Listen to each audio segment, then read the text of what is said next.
کہ ایک آدمی کی 2 بیوی ہے اور ایک بیوی اس کی مردان میں رہتی ہے اور دوسری بیوی اس کی پشاور میں رہتی ہے، اور وہ کاروبار پشاور میں کرتا ہے۔ اس کی ترتیب یہ ہوتی ہے کہ وہ 4 دن پشاور میں رہتا ہے اور 1 دن اس دوسری بیوی کے پاس آتا ہے۔ اب ظاہر بات ہے وہ اس بیوی کے ساتھ جو پشاور میں رہتی ہے 4 راتیں گزارتی ہے اور اس بیوی کے ساتھ 1 رات گزارتا ہے، تو کیا یہ تو ظلم نہیں ہوگا؟ اس کا جواب یہ ہے کہ جو بیوی اس کی مردان میں رہتی ہے، اگر اس کی رضامندی سے وہ اسے اجازت دیتا ہے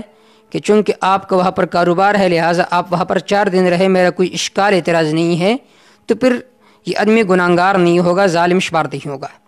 لیکن اگر وہ بیوی اس کو اجازت نہیں دیتی بلکہ اس پر مصر ہے کہ جس طرح تو نے اس بیوی کو گھر دیا ہے پشاور میں، تو مجھے بھی وہاں پر گھر دے اور دونوں کے ساتھ مساوات قائم کرے حقوق الزوجیت میں، پھر بھی اگر وہ نہیں کرتا تو یہ آدمی گناہگار ہوگا۔